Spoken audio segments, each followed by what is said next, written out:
ಕೇಳುಗರಿಗೆಲ್ಲ ನಮಸ್ಕಾರ. ಇಂದಿನ ಕಾರ್ಯಕ್ರಮದಲ್ಲಿ ವಚನ ಸಾಹಿತ್ಯದಲ್ಲಿ ಸಮಾನತೆ ಈ ಕುರಿತು ಮಾತನಾಡುತ್ತಾರೆ ಉಪನ್ಯಾಸಕರಾದ ರವಿ ಆರ್ಎನ್. ಕನ್ನಡ ನಾಡಿನಲ್ಲಿ ಮೊದಲನೆಯ ಸಮಾಜೋ-ಧಾರ್ಮಿಕ ಚಳವಳಿಯೊಂದು 12ನೇ ಶತಮಾನದಲ್ಲಿ ನಡೆಯಿತು. ಇದು ಜಾಗತಿಕ ಸಂಸ್ಕೃತಿಗೆ ತನ್ನ ಕಾಣಿಕೆಯನ್ನು ತಂದುಕೊಟ್ಟ ಈ ನೆಲದ ಆಂದೋಲನವಾಗಿದೆ. ಈ ಆಂದೋಲನದ ಮುಂದಾಳು ಬಸವಣ್ಣ. ಈ ಆಂದೋಲನದ ಪೂರ್ವದಲ್ಲಿ ರಾಜವರ್ಗವು ಪ್ರಜಾವರ್ಗವನ್ನು, ಪುರುಷ ವರ್ಗವು ಸ್ತ್ರೀ ವರ್ಗವನ್ನು ಶೋಷಣೆ ಮಾಡುತ್ತಿದ್ದವು. ಈ ಶೋಷಣೆಯಿಂದ ಸಾಮಾಜಿಕ ಸಮತೋಲನ ತಪ್ಪಿಹೋಗಿತ್ತು. ಇಂತಹ ತಪ್ಪಿಹೋಗಿದ್ದ ಸಾಮಾಜಿಕ ಸಮತೋಲನಕ್ಕಾಗಿ ಹೋರಾಡಿ ಸಮಾಜದ ನಿರ್ಮಾಣದ ಕನಸು ಕಂಡು ಅದನ್ನು ನನಸು ಮಾಡಲು ಯತ್ನಿಸಿದ ಕ್ರಾಂತಿ ಪುರುಷ ಬಸವಣ್ಣ. ಪರಂಪರೆಯಿಂದ ಜಡ್ಡುಗಟ್ಟಿದ ಜನರ ಮನಸ್ಸನ್ನು ತಿದ್ದಬೇಕು, ಮಾನಸಿಕ ಪರಿವರ್ತನೆ ನಡೆಸಬೇಕು, ಜನರ ಮನಸ್ಸನ್ನು ಅರ್ಥ ಮಾಡಿಕೊಂಡು ಹಿತವಾದ ರೀತಿಯಲ್ಲಿ ಬೋಧಿಸಿ ತಿದ್ದಬೇಕು ಎಂದು ನಿರ್ಧರಿಸಿ ಸಮಾಜ ತಿದ್ದುವಿಕೆಯ ಕಾರ್ಯಕ್ಕೆ ಬುನಾದಿ ಹಾಕಿದ್ದು ವಚನ ಚಳವಳಿ. ತಮ್ಮ ದೂರದೃಷ್ಟಿಯ ಶಕ್ತಿಯಿಂದ ಸಾಮಾಜಿಕ ಸಮಾನತೆಯ ಸ್ವರೂಪವನ್ನು ಉಜ್ವಲಗೊಳಿಸಿದವರು ಶರಣರು. 12ನೇ ಶತಮಾನದಲ್ಲಿ ಬಸವಾದಿ ಶರಣರ ನಡೆನುಡಿಯ ಸಾಂಗತ್ಯ ಮತ್ತು ಕಾಯಕ ತತ್ವದ ಫಲವಾಗಿ ಆರ್ಥಿಕ ಪ್ರಗತಿ ಮತ್ತು ಸಾಮಾಜಿಕ ಸಮಾನತೆ, ಧಾರ್ಮಿಕ ಐಕ್ಯತೆ, ಸಾಂಸ್ಕೃತಿಕ ಏಳಿಗೆ, ಅಧ್ಯಾತ್ಮದ ಉನ್ನತಿಗಳು ಕಂಡುಬಂದವು. ಸಾಮಾಜಿಕ ಶೋಷಣೆ ಮತ್ತು ಜಡತ್ವಕ್ಕೆ ಗುರಿಯಾಗಿದ್ದ ಸಮಾಜಕ್ಕೆ ವಚನ ಚಳವಳಿಯು ಪರಿವರ್ತನೆಯ ಹಾದಿಯನ್ನು ತೋರಿತು. ಬಸವಣ್ಣನವರ ನೇತೃತ್ವದಲ್ಲಿ ನಡೆದ ಈ ಚಳವಳಿಯು ಜಾತ್ಯತೀತ ಮತ್ತು ವಿಶ್ವ ಭ್ರಾತೃತ್ವದ ತಾತ್ವಿಕತೆಯನ್ನು ಮೂಲ ಮಂತ್ರವನ್ನಾಗಿಸಿಕೊಂಡು ಮನುಷ್ಯನ ಅಂತರಂಗ ಬಹಿರಂಗ ಶುದ್ಧಿಗೆ ಪ್ರಾಧಾನ್ಯತೆಯನ್ನು ನೀಡಿ ಮಾನವ ಬದುಕಿನ ಶ್ರೇಯೋಭಿವೃದ್ಧಿಗೆ ಶ್ರಮಿಸಿತು. ಇಂದಿಗೆ 800 ವರ್ಷಗಳ ಹಿಂದೆ ಸಮಾಜದ ನಿರ್ಮಾಣಕ್ಕೆ ಬುನಾದಿ ಹಾಕಿದ್ದು ಅನುಭವ ಮಂಟಪವೆಂಬ ಸಮಾನತೆಯ ಕೇಂದ್ರ. ಸರ್ವರಿಗೂ ಸಮಾನ ಅವಕಾಶಗಳನ್ನು ನೀಡಿ ಆದರ್ಶ ಸಮಾಜವನ್ನು ರಚಿಸುವುದು ವಚನಕಾರರ ಮಹೋನ್ನತ ಉದ್ದೇಶವಾಗಿತ್ತು. ವರ್ಣ, ಕುಲ, ಗೋತ್ರ, ಲಿಂಗ, ವರ್ಗ ಹಾಗೂ ಜಾತಿಯ ವಿಷವರ್ತುಲದಲ್ಲಿ ಸಿಕ್ಕ ಬಹುಜನರು ಶೋಷಣೆಗೆ ಒಳಗಾದ ಸಾಮಾಜಿಕ ಸನ್ನಿವೇಶದಲ್ಲಿ ಸಮಾನತೆಯ ತತ್ವದ ಸಂದೇಶವನ್ನು ಮೊದಲಿಗೆ ವಚನಕಾರರು ಸಾರಿದರು. ಕುಲ 18 ಅದ ನಾವು ಅಲ್ಲವೆಂಬೆವು, ಭವಿಯೊಂದು ಕುಲ ಭಕ್ತನೊಂದು ಕುಲ ಎಂದು ಜಾತಿ ಭೂತದ ಮೂಲಕ್ಕೆ ಪೆಟ್ಟು ಕೊಟ್ಟವನು ಚನ್ನಬಸವಣ್ಣ. ಮನುಷ್ಯನ ಯೋಗ್ಯತೆಯನ್ನು ನಿರ್ಧರಿಸುವುದು ಅವನ ಹುಟ್ಟಿನಿಂದಲ್ಲ, ಅವನ ಆಚಾರ ವಿಚಾರಗಳಿಂದ, ಗುಣ ಕರ್ಮಗಳಿಂದ ಎಂದು ಬಸವಣ್ಣನವರು ಘೋಷಿಸಿದರು. ಸಕಲ ಜೀವಾತ್ಮರಿಗೆ ಲೇಸನೆ ಬಯಸುವ ನಮ್ಮ ಕೂಡಲ ಸಂಗನ ಶರಣರೆಲ್ಲ ಕುಲಜರು ಎಂಬ ವಚನಗಳಲ್ಲಿ ವಿವಿಧ ವೃತ್ತಿಗಳ ಲಕ್ಷಣಗಳನ್ನು ತಿಳಿಸಿದ್ದಾರೆ. ದೇಹದ ಒಳಗಿರುವ ಚೈತನ್ಯಕ್ಕೆ ಯಾವ ಕುಲವೂ ಇಲ್ಲ, ಸಕಲ ಜೀವಿಗಳಿಗೆ ಒಳಿತನ್ನು ಬಯಸುವವನೇ ಕುಲಜ ಎಂಬ ಮಾತು ಕುಲದ ಬಗ್ಗೆ ಹೊಸ ಅಭಿಪ್ರಾಯವೊಂದನ್ನು ಸೃಷ್ಟಿಸಿತು. ಅಲ್ಲದೆ ಶರಣರಿಗೆ ಮಾನವ ವರ್ಗದಲ್ಲಿ ಕಂಡದ್ದು ಗುಣದಿಂದ ಉಚ್ಚ ಮತ್ತು ನೀಚ ಎಂಬ ಎರಡೇ ಕುಲಗಳು. ವಚನಕಾರರು ನಡೆ ನುಡಿ ಎರಡಿಲ್ಲದ ವೈಚಾರಿಕ ಬದುಕನ್ನು ಆಚರಿಸಿ ತೋರಿದರು. ಆಚಾರ ವ್ಯವಹಾರಗಳಲ್ಲಿ ಉಡುವಲ್ಲಿ, ಉಂಬಲ್ಲಿ, ಕೊಂಬಲ್ಲಿ ಕುಲವನ್ನು ಅರಸುವುದನ್ನು ವಚನಕಾರರು ಒಪ್ಪದೆ ಸಕಲ ಮಾನವರಲ್ಲಿ ಸಹಜೀವನದ ಮಹತ್ವವನ್ನು ಮನಗಂಡು ಅದನ್ನೇ ಪೋಷಿಸಿದರು. ಮೇಲು ಕೀಳೆಂಬ ಭಾವನೆ ಇಲ್ಲದೆ ಸದ್ಗುಣಗಳಿಂದಲೇ ಯೋಗ್ಯತೆಯನ್ನು ನಿರ್ಧರಿಸುವ ಶರಣರ ವೈಚಾರಿಕತೆಯನ್ನು ನಾವು ಮೆಚ್ಚಲೇಬೇಕು. ವಚನ ಚಳವಳಿಯು ಎಲ್ಲರೂ ಸಮಾನ ಅವಕಾಶಗಳನ್ನು ಪಡೆಯಬಲ್ಲ ಆದರ್ಶ ಸಮಾಜ ರಚನೆಯನ್ನು ಉದ್ದೇಶವಾಗಿಟ್ಟುಕೊಂಡು ಅನುಭವ ಮಂಟಪದ ಮೂಲಕ ಸ್ವಲ್ಪ ಕಾಲಕ್ಕಾದರೂ ಆ ಉದ್ದೇಶಗಳನ್ನು ಈಡೇರಿಸಿತು. ಜಾತ್ಯತೀತ ಸಮಾಜದ ನಿರ್ಮಾಣಕ್ಕೆ ಕಾಯಕ ತತ್ವವು ಪ್ರಮುಖವಾದ ಕೊಡುಗೆಯನ್ನು ನೀಡಿದೆ. ಕಾಯಕ ಎಂಬ ಮಾತು ಶರಣರು ಸಮಸಂಸ್ಕೃತಿಯನ್ನು ಗೌರವಿಸಲು ನೀಡಿದ ತಾತ್ವಿಕತೆಯಾಗಿದೆ. ಕಾಯಕ ಜೀವಿಗಳು ಕಂಡ ಆದರ್ಶ ಮತ್ತು ಅದರ ಅರ್ಥವ್ಯಾಪ್ತಿ ಇಡೀ ವಿಶ್ವದ ಶ್ರಮಸಂಸ್ಕೃತಿಯನ್ನೇ ಒಳಗೊಳ್ಳುತ್ತದೆ. ಜಗದ ಏಳಿಗೆಗಾಗಿ ಯಾವ ಉದ್ಯೋಗವನ್ನು ಕೈಗೊಂಡರೂ ಅದು ಕಾಯಕವಾಗುತ್ತದೆ. ಕಾಯಕವೇ ಕೈಲಾಸವೆಂಬ ಮಾತನ್ನು ಹೇಳಿದ ಆಯ್ದಕ್ಕಿ ಮಾರಯ್ಯನು, ಕಾಯಕದಲ್ಲಿ ನಿರತನಾದಡೆ ಗುರುದರ್ಶನವಾದಡು ಮರೆಯಬೇಕು, ಲಿಂಗ ಪೂಜೆಯಾದಡು ಮರೆಯಬೇಕು, ಜಂಗಮ ಮುಂದೆ ನಿಂದಿದ್ದಡು ಹಂಗು ಹರಿಯಬೇಕು, ಕಾಯಕವೇ ಕೈಲಾಸವಾದ ಕಾರಣ ಅಮರೇಶ್ವರ ಲಿಂಗವಾಯಿತಾದಡು ಕಾಯಕದೊಳಗು ಎಂದು ಕಾಯಕ ತತ್ವದ ಮಹತ್ವವನ್ನು ಚರ್ಚಿಸಿದ್ದಾನೆ. ವಚನಕಾರರು ಸೋಮಾರಿತನವನ್ನು ಧಿಕ್ಕರಿಸಿ ಪ್ರತಿಯೊಂದು ಕಾಯಕವನ್ನೂ ಗೌರವದಿಂದ ಕಂಡರು. ಅಷ್ಟೇ ಅಲ್ಲದೆ ಭಿಕ್ಷೆ ಬೇಡುವುದನ್ನು ತಿರಸ್ಕರಿಸಿ ಮೈ ಮುರಿದು ದುಡಿಯುವ ವಿವಿಧ ಕಾಯಕಗಳನ್ನು, ಕಾಯಕ ಜೀವಿಗಳನ್ನು ಶ್ರೇಷ್ಠರಾಗಿ ಕಾಣುವುದರ ಮೂಲಕ ಶ್ರಮ ಸಂಸ್ಕೃತಿಯನ್ನು ಗೌರವಿಸಿದರು. ಬಸವಣ್ಣನವರ ಕಲ್ಯಾಣದಲ್ಲಿ ಬೇಡುವವರಿಲ್ಲದೆ ನಾನು ಬಡವನಾದೆನಯ್ಯ ಎಂಬ ಮಾತು ಅಂದಿನ ಸಮಾಜದ ಸ್ಥಿತಿಯನ್ನು ಪ್ರತಿಬಿಂಬಿಸುತ್ತದೆ. ಕಾಯವನ್ನು ಅಂದರೆ ದೇಹವನ್ನು ದೇವಾಲಯವಾಗಿ ಮಾಡಿದ್ದು ಕಾಯಕ ಜೀವಿಗಳ ಧಾರ್ಮಿಕ ಸಿದ್ಧಾಂತವಾದರೆ, ಕಾಯದಿಂದಲೇ ಕಾಯಕವನ್ನು ಕಟ್ಟಿದ್ದು ವಚನಕಾರರ ಸಾಮಾಜಿಕ ಸಿದ್ಧಾಂತವಾಗಿದೆ. ಕಾಯದಿಂದಲೇ ಮಾನವನ ಸಕಲ ಸಿದ್ಧಿ ಸಾಧ್ಯವೆಂದು ಸಾರಿದ ಶರಣರು ಕಾಯಕದಿಂದಲೇ ದೇವರನ್ನು ಕಾಣಲು ಸಾಧ್ಯವೆಂದು ಸ್ಪಷ್ಟಪಡಿಸಿದರು. ಆಗ ಅವರಿಗೆ ಕಾಯಕವೇ ಕೈಲಾಸವಾಯಿತು, ದಯೆಯೇ ಧರ್ಮವಾಯಿತು. ಕಾಯಕ ತತ್ವದ ಮತ್ತೊಂದು ಮಹತ್ವವೆಂದರೆ ಅದು ಕರ್ಮ ಸಿದ್ಧಾಂತಕ್ಕೆ ಪರ್ಯಾಯವಾಗಿ ಕಾಯಕ ಸಿದ್ಧಾಂತವನ್ನು ನಿರ್ಮಿಸಿದ್ದು. ಕರ್ಮ ವಿಭಜನೆಯ ಮೂಲಕ ಜಾತಿ ವ್ಯವಸ್ಥೆಯನ್ನು ಹುಟ್ಟು ಹಾಕಿದ್ದ ವರ್ಣ ವ್ಯವಸ್ಥೆಯನ್ನು ವಿರೋಧಿಸಿದ್ದು ಮಾತ್ರವೇ ಅಲ್ಲ, ಆ ಮೂಲಕ ಜಾತಿಯ ತಾರತಮ್ಯವನ್ನು ಹೋಗಲಾಡಿಸಿ ಸಮಾನತೆಯನ್ನು ತರುವ ಉದ್ದೇಶದಿಂದ ಸಮಾಜದ ಪರಿಕಲ್ಪನೆಯನ್ನು ಸಾಕಾರಗೊಳಿಸಲು ಯತ್ನಿಸಿತು. ಹೀಗಾಗಿ ಕಾಯಕ ತತ್ವವು ಕೇವಲ ಕೆಲಸ, ದುಡಿಮೆಗೆ ಮಾತ್ರ ಸಂಬಂಧಿಸಿರದೆ ಅದು ಜಾತಿ ವಿನಾಶದ ಪ್ರಬಲ ಅಸ್ತ್ರವೂ ಆಗಿ ಸಮಾಜದಲ್ಲಿ ಹೊಸ ಪರಿವರ್ತನೆಯ ಹಾದಿಯನ್ನು ತೋರಿತು. ಕಾಯಕ ಜೀವಿಗಳ ದೃಷ್ಟಿಯಲ್ಲಿ ಕಾಯಕವೆಂದರೆ ಕೇವಲ ಹಣದ ಸಂಪಾದನೆಯ ಮಾರ್ಗವಲ್ಲ.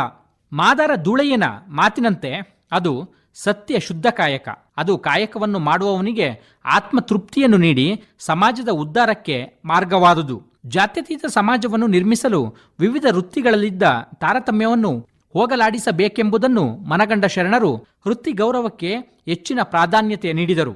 ವೃತ್ತಿ ಸಮಾನತೆಯ ಮೂಲಕವೇ ಜಾತ್ಯತೀತ ಸಮಾಜದ ನಿರ್ಮಾಣಕ್ಕೆ ಪ್ರಯತ್ನಿಸಿದರು. ವಚನಕಾರರು ಎಲ್ಲ ಕಾಯಕಗಳಿಗೂ ಮಹತ್ವವನ್ನು ನೀಡಿದ್ದು ಮಾತ್ರವಲ್ಲ, ಅವುಗಳೆಲ್ಲ ಒಂದೇ ಎನ್ನುತ್ತಾರೆ. ಪುಣ್ಯಶ್ರೀ ಗಂಗಮ್ಮಳು ತನ್ನ ವಚನದಲ್ಲಿ ಆವ ಕಾಯಕವ ಮಾಡಿದಡು ಒಂದೇ ಕಾಯಕವಯ್ಯ, ಆವ ವ್ರತವಾದಡು ಒಂದೇ ವ್ರತವಯ್ಯ ಎಂದಿದ್ದಾಳೆ. ಆಕೆಯ ವಚನದಲ್ಲಿ ಕಾಯಕ ಸಮಾನತೆಯೂ ವ್ರತನಿಷ್ಠೆಯೂ ಅತ್ಯಂತ ಮನೋಜ್ಞವಾಗಿ ಪ್ರತಿಪಾದಿತವಾಗಿವೆ. ವ್ಯಕ್ತಿಯು ಯಾವ ಕಾಯಕವನ್ನು ಮಾಡುತ್ತಾನೆ ಎಂಬುದನ್ನು ಕೇಳಬಾರದು ಮತ್ತು ಅವನಲ್ಲಿ ಕುಲವನ್ನು ಹುಡುಕಬಾರದೆಂದು ಪ್ರತಿಪಾದಿಸಿದ ಬಸವಣ್ಣನವರು ವಿವಿಧ ವೃತ್ತಿನಿರತರನ್ನು ಸಮಾನತೆಯ ಆಧಾರದ ಮೇಲೆ ಪರಿಗಣಿಸಬೇಕೆಂದು ತಿಳಿಸುತ್ತಾರೆ. ದೇವಸಹಿತ ಭಕ್ತ ಮನೆಗೆ ಬಂದಡೆ ಕಾಯಕವಾವುದೆಂದು ಬೆಸೆಗೊಂಡೆನಾದಡೆ, ನಿಮ್ಮಾಣೆ ನಿಮ್ಮ ಪುರಾತನ ರಾಣೆ, ತಲೆದಂಡ ತಲೆದಂಡ. ಕೂಡಲ ಸಂಗಮ ದೇವ ಭಕ್ತರಲ್ಲಿ ಕುಲವನರಸಿದಡೆ ನಿಮ್ಮ ರಾಣಿವಾಸದಾಣೆ ಎನ್ನುತ್ತಾ ಕಾಯಕದ ನಡುವಿನ ತಾರತಮ್ಯಕ್ಕೆ ಕುಲವನರಸುವುದಕ್ಕೆ ಅವರು ತಲೆದಂಡದ ಎಚ್ಚರಿಕೆಯನ್ನು ನೀಡುತ್ತಾರೆ. ದೈವ ಮತ್ತು ಮತದ ಕುರಿತಾಗಿಯೇ ಹೆಚ್ಚು ಕಾಳಜಿ ವಹಿಸಿದ್ದ ಅಂದಿನ ಸಮಾಜದಲ್ಲಿ ಸತ್ಯದ ಪ್ರತಿಪಾದಕರು, ಜೀವಪರ ಕಾಳಜಿಯುಳ್ಳವರೂ ಆಗಿದ್ದ ವಚನಕಾರರು ಮನುಜ ಮತವನ್ನು ಕುರಿತಾದ ಮುತುವರ್ಜಿಯನ್ನು ಮೊದಲ ಬಾರಿಗೆ ಪ್ರತಿಪಾದಿಸಿದರು. ಸಮಾಜಕ್ಕೆ ಮಾನವ ಕುಲದ ಸರ್ವರೂ ಸಮಾನರು ಎಂಬ ಸಂದೇಶವನ್ನು ಸಾರಿದರು.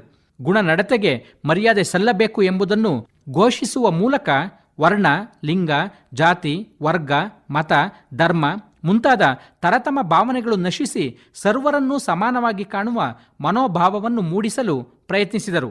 ಹಾಗಾಗಿಯೇ ಅವರ ಚಿಂತನೆಗಳು ಸಾರ್ವಕಾಲಿಕವಾಗಿ ಸ್ವೀಕಾರಾರ್ಹವಾಗಿವೆ. ಜಾತಿ, ಕುಲ, ಮತ, ಪಂಥವನ್ನು ನೋಡದೆ ಎಲ್ಲ ಜೀವಾತ್ಮರನ್ನೂ ಸಮಾನವಾಗಿ ಕಾಣಬೇಕೆಂಬ ಆಶಯವಿರುವ ವಚನವೊಂದು ಮಾದಾರ ಚೆನ್ನೈನಲ್ಲಿ ಕಂಡುಬರುತ್ತದೆ. ಶುಕ್ಲ, ಶೋಣಿತ, ಮಜ್ಜೆ, ಮಾಂಸ, ಹಸಿವು, ತೃಷೆ, ವ್ಯಸನ, ವಿಷಯಾದಿಗಳೊಂದೇ ಭೇದ. ಮಾಡುವ ಕೃತಿ ವ್ಯವಸಾಯ ಹಲವಲ್ಲದೆ ತೋರುವ ತೋರಿಕೆ ಅರಿವಾತ್ಮನೊಂದೇ ಭೇದ. ಆವ ಕುಲವಾದಡೂ ಅರಿದಲ್ಲಿಯೇ ಪರತತ್ವ ಭಾವಿ, ಮರೆದಲ್ಲಿಯೇ ಮಲಮಾಯಾ ಸಂಬಂಧಿ. ಇಂತಿ ಉಭಯವನರಿದು ಮರೆಯಲಿಲ್ಲ, ಕೈಯುಳಿ ಕತ್ತಿ ಅಡೆಗುಂಟ ಕಡಿಯಾಗಬೇಡ, ಅರಿ ನಿಜಾತ್ಮ ರಾಮರಾಮನ. ಬಿಳಿಯ ಬಣ್ಣ, ಕೆಂಪು ಬಣ್ಣ, ಮಜ್ಜೆ, ಮಾಂಸ, ಹಸಿವು, ತೃಷೆ, ವ್ಯಸನ ಎಂಬ ವಿಷಯಾದಿಗಳಿಗೆ ಭೇದವಿಲ್ಲ. ಅವು ಜೀವಿಯನ್ನು ಬಳಲಿಸುವ ಮಾಯಾಮಲಗಳು. ಇವೆಲ್ಲದರ ಪರಿಣಾಮವೂ ಭವಬಂಧನವೇ. ಇದು ಎಲ್ಲರಿಗೂ ವಿಧಿಸಲಾದ ಅತಿ ದೊಡ್ಡ ತೊಡಕು. ಅಂತೆಯೇ ಇವು ಯಾವುದೇ ಜಾತಿ, ಕುಲ, ಮತ, ಪಂಥವನ್ನು ನೋಡದೆ ಎಲ್ಲ ಜೀವಾತ್ಮರನ್ನು ಸಮನಾಗಿ ಕಾಡುವ ಪಿಡುಗುಗಳು. ಮಾಡುವ ಕಸುಬು ಬೇರೆಯಾಗುವ ಹೊರ ಒಳನೋಟಗಳನ್ನುಡಿದಂತೆ ನಡುವಿನೆಲ್ಲರ ಆತ್ಮನೂ ಒಬ್ಬನೇ. ಯಾವುದೇ ಉಚ್ಚ ಅಥವಾ ನೀಚ ಕುಲವೆಂಬ ಭೇದವಿಲ್ಲದೆ ಅರಿವು ಬಂದವರೆಲ್ಲರೂ ಶ್ರೇಷ್ಠಾತ್ಮರು, ಅಜ್ಞಾನಕ್ಕೆ ಒಳಗಾದವರೇ ಮಾಯಾಮಲ ಸಂಬಂಧಿಗಳು ಎಂದು ಹೇಳಿ, ಈ ಸತ್ಯದ ಅರಿವಾದವರಾರೂ ಅಜ್ಞಾನಕ್ಕೆ ಒಳಗಾಗುವುದಿಲ್ಲ, ಅವರಿಗೆ ಆತ್ಮ ಸಾಕ್ಷಾತ್ಕಾರವಾದಂತೆಯೇ ಎನ್ನುತ್ತಾನೆ. ವಚನಕಾರರಲ್ಲಿ ಆರ್ಥಿಕ ಸಮಾನತೆಯು ಪ್ರಧಾನವಾಗಿ ಕಾಣುತ್ತದೆ. ವಚನಕಾರರು ಕೇವಲ ಸಾಮಾಜಿಕ ಧಾರ್ಮಿಕ ಅಸಮಾನತೆಯನ್ನು ತೊಡೆದು ಹಾಕುವ ಕಾರ್ಯಕ್ಕೆ ಸೀಮಿತರಾಗಲಿಲ್ಲ. ಅವರು ಆರ್ಥಿಕ ಸಮಾನತೆಯನ್ನು ಪ್ರತಿಪಾದಿಸಿದ್ದಾರೆ. ಅಕ್ಕಿಯನ್ನು ಆಯ್ದು ತಂದು ಜೀವಿಸುವ ಆಯ್ದಕ್ಕಿ ಮಾರಯ್ಯನ ಪತ್ನಿಯಾದ ಆಯ್ದಕ್ಕಿ ಲಕ್ಕಮ್ಮಳು ಒಂದು ವಚನದಲ್ಲಿ, ಆಸೆ ಎಂಬುದು ಅರಸಿಂಗಲ್ಲದೆ ಶಿವಭಕ್ತರಿಗುಂಟೆ ಅಯ್ಯ, ರೋಷವೆಂಬುದು ಯಮದೂತರಿಗಲ್ಲದೆ ಅಜಾತರಿಗುಂಟೆ ಅಯ್ಯ, ಈಸಕ್ಕಿ ಆಸೆ ನಿಮಗೇಕೆ, ಈಶ್ವರನೊಪ್ಪ ಮಾರಯ್ಯ ಪ್ರಿಯ ಅಮರೇಶ್ವರ ಲಿಂಗಕ್ಕೆ ದೂರ ಮಾರಯ್ಯ ಎಂದು ಹೇಳಿ ಅಗತ್ಯಕ್ಕಿಂತ ಹೆಚ್ಚು ಅಕ್ಕಿಯ ಸಂಗ್ರಹವನ್ನು ಪ್ರಶ್ನಿಸಿ ಅದನ್ನು ದೇವರು ಒಪ್ಪುವುದಿಲ್ಲ ಎಂಬ ಮಾತನ್ನು ತನ್ನ ಗಂಡನಿಗೆ ಹೇಳುತ್ತಾಳೆ. ಈ ಮೂಲಕ ತನ್ನ ಗಂಡನ ದುರಾಸೆಗೆ ಪ್ರತಿಯಾಗಿ ಎಂದಿನಂದವೇ ಸಾಕು, ಮತ್ತೆ ಕೊಂಡು ಹೋಗಿ ಅಲ್ಲಿಯೇ ಸುರಿ, ಮಾರಯ್ಯ ಪ್ರಿಯ ಅಮಲೇಶ್ವರ ಲಿಂಗ ಕೊಟ್ಟ ಕಾಯಕವೇ ಸಾಕು ಮಾರಯ್ಯ ಎಂಬ ತಿಳುವಳಿಕೆಯನ್ನು ನೀಡುವುದರ ಮೂಲಕ ಚಿತ್ತಶುದ್ಧ ಕಾಯಕದ ಮಹತ್ವವನ್ನು ಹೇಳುತ್ತಾಳೆ. ಈ ಮಾತು ನಮಗೆ ಸಂಪತ್ತಿನ ಕ್ರೋಢೀಕರಣಕ್ಕೆ ಹೇಳಿದ ಧಿಕ್ಕಾರದಂತೆ ಕಂಡು ಸಂಪತ್ತಿನ ಸಂಗ್ರಹದ ಬದಲು ಎಲ್ಲರೊಂದಿಗೆ ಹಂಚಿ ತಿನ್ನುವ ದಾಸೋಹ ತತ್ವವನ್ನು ಪ್ರತಿಪಾದಿಸುತ್ತದೆ. ನುಲಿಯ ಚಂದಯ್ಯನ ವಚನದಂತೆ ಕಾಯಕವೆಂದರೆ ಸೇವೆ, ಅಲ್ಲಿ ದುರಾಸೆ ಸಲ್ಲದು. ದುರಾಸೆ ಪಟ್ಟು ಹೆಚ್ಚಿನ ಸಂಪಾದನೆಗಾಗಿ ಕೈಚಾಚಿದರೆ ಅದುವೇ ಪಾಶ. ದುರಾಸೆ ಕಾಯಕದಲ್ಲಿರಬಾರದು ಎಂಬ ತಾತ್ವಿಕತೆಯನ್ನು ಪ್ರತಿಪಾದಿಸುತ್ತಾನೆ. ನುಲಿಯ ಚಂದಯ್ಯನ ಈ ಚಿಂತನೆಯು ಮೋಸ, ವಂಚನೆ, ಲಾಭಕೋರತನ, ದುರಾಸೆಯ ಮೂಲಕ ಸಂಪಾದಿಸಿ ಶ್ರೀಮಂತ ಬಡವನೆಂಬ ಬಹುದೊಡ್ಡ ಕಂದಕ ನಿರ್ಮಾಣ ಮಾಡುತ್ತಿರುವ ಪ್ರಸ್ತುತ ಆಧುನಿಕ ಸಮಾಜಕ್ಕೆ ವಚನ ಧರ್ಮವು ಕೊಟ್ಟ ಕೊಡುಗೆ ಎಂದರೆ ತಪ್ಪಾಗಲಾರದು. ವಚನಕಾರರು ಸುಭದ್ರ ಸಮಾಜ ನಿರ್ಮಾಣದ ಕನಸು ಕಂಡವರು. ವಚನಕಾರರ ಕಾಯಕ ತತ್ವವು ವ್ಯಕ್ತಿಯ ಏಳಿಗೆಯನ್ನು, ಸಮಾಜದ ಉದ್ಧಾರವನ್ನು, ದೇಶದ ಕ್ಷೇಮವನ್ನು ರಕ್ಷಿಸುವಂತೆ ರೂಪಿತವಾಗಿತ್ತು. ಸಾಮಾಜಿಕ ಸ್ವಾತಂತ್ರ್ಯ, ಸರ್ವಸಮಾನತೆ, ವಿಶ್ವ ಭ್ರಾತೃತ್ವವನ್ನು ಪೋಷಿಸುವಲ್ಲಿ ಕಾಯಕ ತತ್ವವು ತನ್ನ ಕಾಣಿಕೆಯನ್ನು ನೀಡಿದೆ. ವಚನಕಾರರ ಸಮ ಸಮಾಜವನ್ನು ನಿರ್ಮಾಣ ಮಾಡುವ ಹಂಬಲವು ಮುಂದಿನ ತಲೆಮಾರನ್ನೂ ಸಹ ಪ್ರಭಾವಿಸಿತು. ಮೊದಲ ಘಟ್ಟದ ಬಸವಾದಿ ಶರಣರ ದೃಷ್ಟಿ, ಧೋರಣೆ, ತತ್ವ ಸಿದ್ಧಾಂತಗಳು ಸಾರ್ವಕಾಲಿಕವಾಗಿ ಸರ್ವ ಆದರಣೀಯವಾದವು. ನಿಸರ್ಗದಲ್ಲಿ ಭಿನ್ನ ಭೇದಗಳಿರುವುದಿಲ್ಲ. ಮನುಷ್ಯನೇ ಮೇಲು ಕೀಳು ಎಂಬ ಭಾವಗಳನ್ನು ಸೃಷ್ಟಿಸಿಕೊಂಡಿದ್ದಾನೆ. ಆಳು ಅರಸ, ಉಚ್ಚ ನೀಚ, ಬಡವ ಬಲ್ಲಿದ ಎಲ್ಲವೂ ಮನುಷ್ಯನಿಂದ ನಿರ್ಮಿತವಾದವು.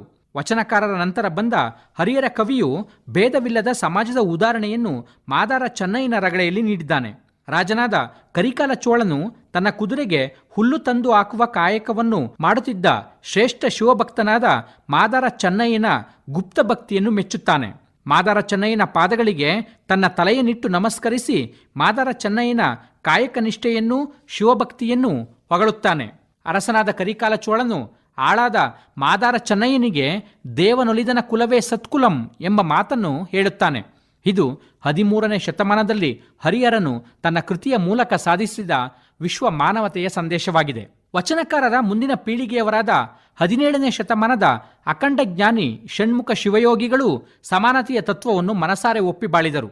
ಬಸವಣ್ಣನವರು ಹೇಗೆ ನಿಮ್ನ ವರ್ಗದ ಶರಣರನ್ನು ತಮ್ಮ ಒಡೆಯರೆಂದು ಕರೆದು ಅವರನ್ನು ಸಮೀಕರಿಸಿಕೊಂಡರೋ, ಅಂತೆಯೇ ಶಿವಯೋಗಿಗಳು ತಮ್ಮನ್ನು ಉತ್ತಮನೆಂದು ಕರೆದುಕೊಳ್ಳಲು ಇಚ್ಛಿಸದೆ ಮಾದಾರ ಚೆನ್ನಯ್ಯನ ಬಾಯ ತಾಂಬೂಲವ ಮೆಲುವೆ, ಡೋಹರ ಕಕ್ಕಯ್ಯನ ಒಕ್ಕು ಮಿಕ್ಕುದ ನುಂಬೆ, ಚೋಳಿಯಕ್ಕನ ಊಳಿಗದವನಾಗುವೆ, ಶ್ವಪಚಯ್ಯನ ಆಳಾಗಿರುವೆ, ಇನ್ನುಳಿದ ಸಕಲ ಗಣಗಳ ತೊತ್ತು ಬಂಟ ಲೆಂಕನಾಗಿ ರಾಜಾಂಗಣ ಬಳಿಯುವೆನಯ್ಯ ಅಖಂಡೇಶ್ವರ ಎನ್ನುವ ಮೂಲಕ ಮಾದಾರ ಚೆನ್ನಯ್ಯ ಡೋಹರ ಕಕ್ಕಯ್ಯನವರ ಎಂಜಲನ್ನು ಸೇವಿಸಿ ಚೋಳಿಯಕ್ಕ ಶ್ವಪಚರ ಸೇವೆ ಮಾಡುವೆ ಎಂಬ ಮಾತಿನಲ್ಲಿ ಶರಣರ ಕಿಂಕರತ್ವವನ್ನು ಮೆರೆದಿದ್ದಾರೆ. ಹಾಗಾಗಿ ವಚನಕಾರರ ಸಮಾನತೆಯ ತತ್ವವು ಮುಂದಿನ ಜನಾಂಗವನ್ನು ಪ್ರಭಾವಿಸಿತಲ್ಲದೆ ಇಂದಿಗೂ ತನ್ನ ವಿಶ್ವ ಮಾನ್ಯತೆಯನ್ನು ಉಳಿಸಿಕೊಂಡಿದೆ. ಹಾಗಾಗಿ ವಚನಕಾರರ ಭಾಷೆಯು ಕೇವಲ ಕಾವ್ಯವಾಗದೆ ಸಮಾನತೆಯ ಸಮಾಜದ ನಿರ್ಮಾಣಕ್ಕೆ ಮಿಡಿಯುವ ಹೋರಾಟದ ಭಾಷೆಯಾಯಿತು.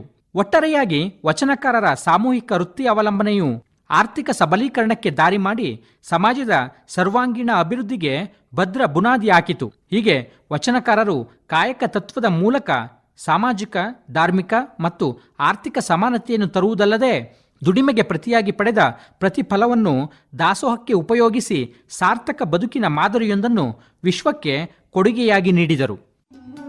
ಕೇಳುಗರೆ, ಇದುವರೆಗೂ ವಚನ ಸಾಹಿತ್ಯದಲ್ಲಿ ಸಮಾನತೆ ಈ ಕುರಿತು ಮಾತನಾಡಿದವರು ಉಪನ್ಯಾಸಕರಾದ ರವಿ ಆರ್ಎನ್.